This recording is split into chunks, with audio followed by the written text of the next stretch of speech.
Hi everybody, I'm Dr. Jeremy Pettis, joined as always by my good friend and colleague, Steve Edelman. And we are both endocrinologists, both been living with type 1 diabetes since we're 15. The theme for today is Diabetes Festivus for the rest of us. And so the idea here is that the holidays can be a really tough time for people with diabetes.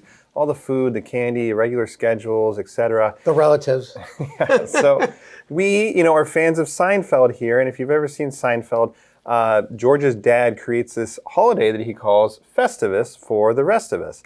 And we thought that this would actually be a good theme to kind of, play into diabetes for a couple reasons. So what is Festivus? Well, it's kind of a no-frills holiday. Instead of a tree, you have a pole, so we got that.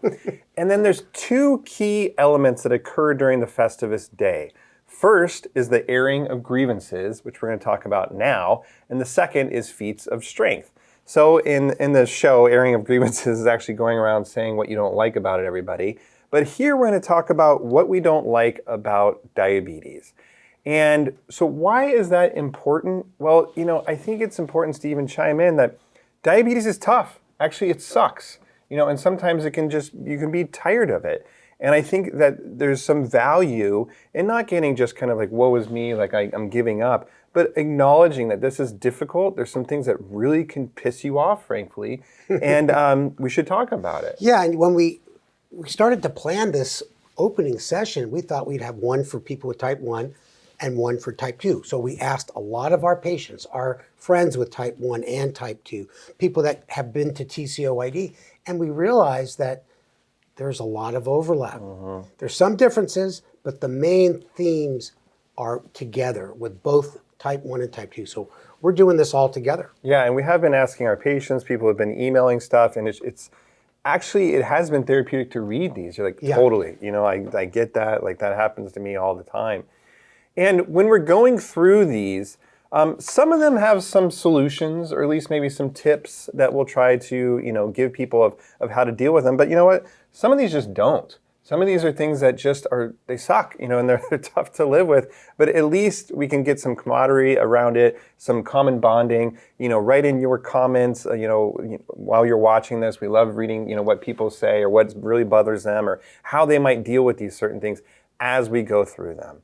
So as kind of a anti-top 10, we have 5 or 6 different kind of categories of things that we're grieving about. And these are in no particular order. But, yeah. I just jump in there. We pride ourselves by trying to stay positive all the time. We got diabetes, we have to deal with it, always take a positive stance on everything. But it is important to talk about deep down what really bugs us about living with diabetes. Yeah. And we're going to try to go through some of the main topics we got out of listening to all of the folks with type 1 and type 2.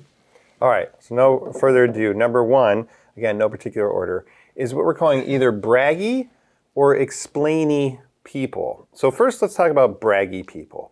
Those tend to be people that have diabetes, type 1 or type 2, and they go on and on about how they don't have any complications, they've been doing it right.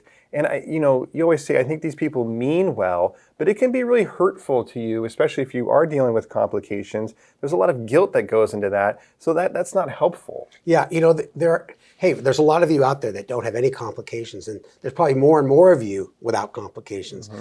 Things are getting better, and it's just how you frame it. You say, I've had diabetes for so many years. I'm really thankful that so far diabetes, hasn't affected my body in any adverse way. Then there's like the other side of the coin. You get up on a stage and say, I do not have eye disease or kidney disease or nerve disease. And it kind of it makes me feel like I'm a loser. Here I am, a diabetes specialist. I know everything about type 1 or a lot. And I have complications. I've had type 1 since 1970. So it's a level of sensitivity. Yeah. And it's sort of the way you say it. And it's also, I would say, people who think they know it all. Yeah. Well, I don't have complications because I've never touched a carb in my life, or, because I drink alkanated water, or whatever the hell it is, So that kind of ties over into the next one, the explainy people. That these typically, for me at least, are people that don't have diabetes. And I'll tell an Uber driver, for example, I have, type 1 diabetes. I'm also a diabetes doctor. And they'll just kind of haul off with oh, well, there's a cure for that. Or, you shouldn't eat this, or I have an aunt that this, happened, she lost her leg, and they just start telling you things. And it's like, look, when I volunteer that I have this disease, it's not an invitation to just kind of explain things to me, especially, I'm a physician and people just kind of lay this on me. It's just, it bugs me. Yeah, and also, Bill Polanski, if he was here, he'd say, yeah, please don't tell me your grandmother died of diabetes. Like, oh, great. We have something in common now. And the other thing too is, people read things on the internet and they have all these remedies and supplements that may cure diabetes, reduce complications. And sometimes that can be serious misinformation for people that are listening. So it's just all this stuff is out there. And how to handle this? Well, you can get mad, you can get pissed off, you can tell people that I don't appreciate that information. You can choose not to say something. It's kind of a case by case. You can choose to educate somebody, when you have the kind of energy to do that. But this is just something I think that bugs us all. So, braggy, explainy people. Number 2, always being worried about your weight. And people kind of might classically think this is more of a type 2 problem, but it's completely not true. Type 1s, we gain weight. We, 2/3 of type 1s are overweight or obese. So, I'll talk about a little bit about type 1 grievances. We're in the 1/3. You can talk about type 2. I don't think I am. But, it's a constant thing. And this spills over to how you deal with food and exercise and all of that. But insulin can make your blood sugars go low. You have to eat sometimes when you don't want to. It can make it difficult to exercise.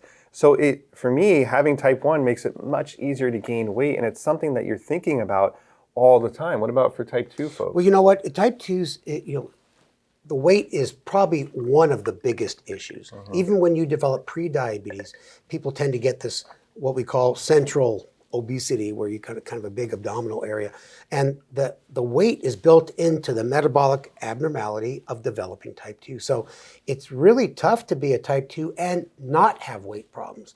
And you know what? It's like what so many people wrote us, they could smell food and gain weight. And they're always worried about their weight. It's something they can't hide from society. The doctors browbeat them. They say, hey, lose 30 pounds and come back in 3 months. Then you don't. Remember that Seinfeld episode where they're non-compliant?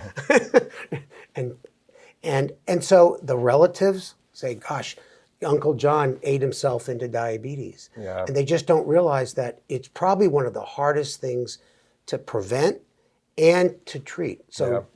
We'll talk about feats of strength later on, but there's lots of good tools and new medications that may help with that, but we're going to get to that later. Yeah, and I'll just say, as a type 1, as a kid, I remember someone telling me if I lost weight, I would get rid of my diabetes. And I just want to strangle them. I mean, that's just so not true. And for type 2s, there's a lot of guilt there, that maybe you're overweight or, obese, and people will say, oh, you got type 2 diabetes, of course you do. Look at you. I mean, that's just so hurtful. Yeah, it runs deep. And I think for many of you type 2s out there, about weight issues. And you're right, it's hurtful and it runs deep. So we have lots of videos and even podcasts all about weight loss. And actually, this is something, the next talk we're going to do on feats of strength. So many good options here. This is actually a very hopeful area with new medications that are really can help with weight loss. They're so good that movie stars and celebrities are going on these medications. Article in the New York Times. Now there's a shortage for you folks with type 2, and folks with type 1 are going on them as well. So it's a whole new day for treating people with weight problems. Yeah. All right, another grievance is just a broad category of exercise. Okay, so I'm not grieving about exercise. Exercise is great. You feel good, all those kinds of things. But the planning and what it can do to your blood sugars is a problem. So I'll talk a little bit about type 1s. You can talk about type 2s. For me, it's really difficult to get it right with your blood sugars. There's nothing worse than, planning all day and then your blood sugars go low right when you start exercising. You have to stop. You have to drink a soda or eat. When you're trying to do this to stay fit, to lose weight, and now you got to eat more. So frustrating. Or you say, okay, I'm going to intentionally make my blood sugars go high before I exercise. So I start high at, let's say, 200 and work it down. But then something happens and you end up not exercising. So then you're just high all day. Gosh, just there's so much planning that goes into it. It's a pain in the butt. If you're a type 1 and you're on a pump, you got to reduce your basal delivery for an hour before, but what if you're high? You don't do that. If you give yourself a little bolus, that crashes. And what I do is, if I try to look how many calories I burn. That's just me. And if I get low before or during, I got to take 300, 400 calories to prevent low. And then I say, I'm only burning 200, 250, maybe more. So you're gaining weight by exercising. Yeah, and it's really true. For type 1s, exercise is extremely difficult. Type 2s, many people, I would say their biggest frustration is being able to do cardiovascular exercise, aerobic activity, because typically you get it when you're older, you have weight problems, that means, you're going to have a lot of arthritis problems and other medical problems. It's being able to exercise on a regular basis. Yeah. And typically it won't bottom out your blood sugars, but many of the type 2s that are on insulin, they have the same issues that we do. Yeah. So it's... Yeah, and if you're a type 2, your doctor might say you should exercise. Well, if you've never done it in your life, that can be problematic. And exercise doesn't have to mean, running a marathon, but walking, etc. So we've done a couple really, I think, good videos on this. For the type 1s more, we did an exercise video called Staying in Range During and After Exercise, where I actually was on a Peloton, you were walking. We talk about all the planning that goes into it before, during, after. I jumped in the pool, did a pretty good cannonball at the end of that. I wasn't just walking. I was on a treadmill. So you were walking. At 12 degrees at a pretty fast pace. Oh my goodness. I wasn't just walking. How did you do it? And then for type 2s, Dr. Bader, who's a good friend and colleague of ours, did Finding the Fun in Fitness, which is very a practical way of approaching exercise for type 2. So God bless exercise, but man, it is a lot of work. And when I see patients that come into my clinic, their A1C is 6.5, their time in range is a zillion %, they still want to talk about exercise because that's the thing that's like, it's tough. Yeah, and I saw a brand new person with type 2 yesterday, and I said, do you exercise? He just looked at me and goes, no. Yeah. And he knew that was the wrong answer, but it was the truthful answer. Yeah. And so I do appreciate that. All right, number 4. And this one admittedly might be more of an issue for us type 1s, but certainly type 2s on insulin or sulfonylureas, hypoglycemia. So a lot to unpack here also. So first of all, the actual act of hypoglycemia is like somebody is just draining blood out of your body while you're getting punched in the stomach. It's just an awful feeling. The actual episode of hypo is awful. Now, what goes into that is all the extra mental effort we have to do to avoid it. The things, making sure that we always have something with us. If we don't, that is a huge setup for panic for me. If I'm in an Uber somewhere and I don't have a soda, and what happens if I go low? Or get trapped in an elevator. Getting trapped in we did a whole video on that. What actually happened to Steve, which is terrifying. So the act of hypoglycemia, the fear of hypoglycemia, trying to avoid it for type 1s is a huge deal. And for type 2s on insulin, it's a lot of the same stuff. Yeah, a lot of folks never develop hypo because they're not on anything that causes hypo. They're not on insulin. And that's not a big worry for them. But, they read about it, they hear about it, and a lot of type 2s are on insulin or some of these sulfonylureas. And hypo is scary. Mm-hmm. In fact, very common for endocrinologists to say, yeah, my patient with type 2 had a bad hypo, and now I can't get them under control anymore because they're so afraid. And the people that really have mental, serious memories are the significant other. Yeah. They had to call paramedics or tried to, saw their loved one doing the fried egg.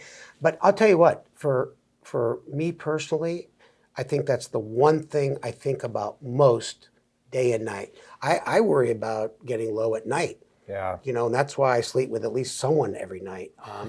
That's a joke.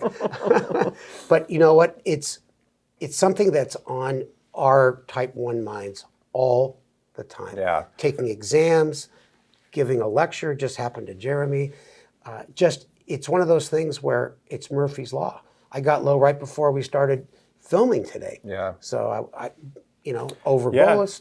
I mean, you got low, and you were frustrated that you had to drink juice you didn't want to drink. And then I went up. I just went to Vanderbilt to give one lecture, an hour lecture. I was there for 3 or 4 days. I walked all over the town, was eating, drinking different things, never went low. Of course, during this 1 hour lecture, my blood sugar goes low, and having to, drink, juice, and my blood sugar is recovered. But there was a period, I don't even remember what I was talking about. So it's just like at best it's annoying, and at worst it can be life-threatening. So hypos suck. It's also embarrassing. It is. We should never be embarrassed, but it's just embarrassing. Yeah. When you have to interrupt a meeting or go outside, and no one thinks any worse of you at all, but still, it's embarrassing. Yeah. Period. You know, and the other thing about hypos is it's difficult to communicate what you need in that moment because everything kind of starts shutting down. So having, you know, protocols with significant others to help you in these things, letting them know if this is a bad hypo versus kind of a mild one. So we did a TCOYD live on this. So you can, you know, Eric's probably going to put this up, all about hypoglycemia. There's new glucagons. There's stuff we'll talk about in the feats of strength. But right now we're just letting it out right now. Yeah, there's so much more. I mean, yeah. When you get low, you say to yourself, what could I eat good? Yeah. Where are the donuts? You know, peanut butter and jelly sandwiches. And you know what? When you eat it when you're shaking and sweating, you just don't enjoy it that much. And guess what? Afterwards, 300-400. Yeah, that's the other part of rebound or hypos that sucks. You go to 50, well, guess what? You're going to be 300 in about an hour and then have to take insulin. And then you might go low again. So it sets up that whole roller coaster of the highs and lows, which is, we should have a whole nother grievance on that. Just the ups and downs, which is everything. All right, next grievance. And this might sound like a weird grievance, but it's food. And so what do we mean by that? Well, food is delicious. Everybody loves food. But when you have diabetes, it creates a different relationship with food. Should I be eating this because of my weight? Is this going to wreck my blood sugar? How much insulin do I need to take? Like all of that, like you're running through your head all the time. I just ordered my food. When should I take my insulin? If I, timing of that. Like every meal, you can think of it a little bit of as an adversarial relationship. And this is during, sorry. Go ahead. This is during the holidays too. You sit down, at a family dinner, whether it's Thanksgiving or Christmas or Hanukkah, whatever. You got your relatives there, the ones that know a lot about diabetes. And then you got the pumpkin pie, the pecan pie, our favorite. And you're thinking, how much should I eat? How much insulin I should take? If you're not on insulin, you're thinking, gosh, this is going to wreck my blood sugars. What is Aunt Matilda going to say about me taking a piece of pie? Yeah, are there people going to give you crap when you eat too? Which is... Same with restaurants. You sit down, let's say Mexican, they bring these chips. You have no control. And then, your blood sugar goes through the roof. But I think that's the other thing we think about. We don't eat 24/7, but we're thinking about food all the time, whether we're eating by ourselves, or at a restaurant with friends. And I tell you, it's one of the hardest things. I love eating out. I won't stop, but it's always on my mind. Absolutely. So God bless food, but man, it does make it a little tough. And buffets, no one loves buffets. And this is stuff that me. people without diabetes just don't ever think about, and I mean, they think about food, but we have a different relationship with it. Yeah. All right, so grievance the next, and I just got to thank our poll for being such a good sport here so far for all of our grievances. But all right, this is a big category, complications, and this is kind of like a duh. I mean, why do we do everything that we're talking about? Why do we stress about food and exercise and whatever? It's to keep our blood sugars in a safe range to live a long and healthy life. So that means, one, avoiding complications if possible, and two, treating them if you do get them. So let's just start with the avoiding thing. I mean, we work our butts off day in and day out, taking medications, all these kinds of things. For what? Our goal is for absolutely nothing to happen. That is a successful life of living with diabetes, is that nothing happens. You don't get eye disease, you don't get kidney disease, you don't lose your feet. Well, it's really hard to work your butt off all the time for nothing. And that is just, it's difficult. Like Bill Polanski's t-shirt. Yeah. Diabetes is the leading cause of nothing. Well-controlled diabetes. And you know what? I think you're talking about one end of the spectrum. Right. Avoiding, and even if you don't have any complications, you hear about it. Yeah. Someone says, it's fearful, yeah. Or worse doctors will say, if you don't do this, you're going to go blind. We know that doesn't work, and if your doctor's telling you that, you should fire him. On the other end is, like, you say you get a complication. So much goes into that with guilt, and could I have done it better? And now that I have this, is it going to get worse? How's it going to affect my life? All of that is just a bummer. The last thing I'll say back on the avoidance thing is, I actually just got my eyes dilated yesterday, which I hate. Just in like the actual act of getting my eyes dilated, I can't see all day. But then you're sitting there just waiting for like uh-oh, is this the day, that I'm going to hear, You're like, holding bad your news? breath, Yeah. Or, like, I know this is something you go through a lot, too. Getting your eyes checked, is are things worse? Like, it's a constant, like, it's constantly on your brain. Yeah. And then, worst case scenario, you tell somebody, I went to the eye doctor and I have some retinopathy. Oh, well, you should have done a better job with your blood sugars. And it's like, ugh. You shouldn't have eaten those carbohydrates. I know, I saw you eat that cookie once, and there goes your eyes. Poke yourself with a cookie. Steve has done an excellent talk on this multiple times. I've been prodding you over the years to get more vocal about your struggle with these things. But Steve was diagnosed in the 70s when things were very different in terms of letting your A1C run, 10, 11, no problem. There weren't even A1Cs then. They had bamboo syringes. That's my joke. So he did a talk called Dr. E Gets Real About Diabetes-Related Conditions. Dr. E Gets Real About Diabetes-Related Conditions. If you are struggling with complications, you're not alone. You should not feel guilty about this. I always say, if somebody came in with cancer and they said, it's spread, you would never blame that person. There's something very unique about diabetes where it's personal. Like, if something goes bad, it is your fault. You didn't control your diabetes. And screw that. We're airing the grievances here. So, anything else to say about complications? I would just say, Jeremy, I think you said it all. It's one of these silent topics. A lot of people have complications, but they don't talk about them. You helped me come out of the closet, and that was liberating. And now this is a coffee cup, and I have complications. So and if I could help others deal with that and have more conversation about it, the better. Thanks, Steve. All right, we got a couple minutes to our last two. So one is it's significant others. And what we mean about this is that this diabetes can be tough to navigate with not just the significant others, but in relationships. It can set up a what we call the diabetes police, where your significant other might be nagging on you, should you eat this, should you do that?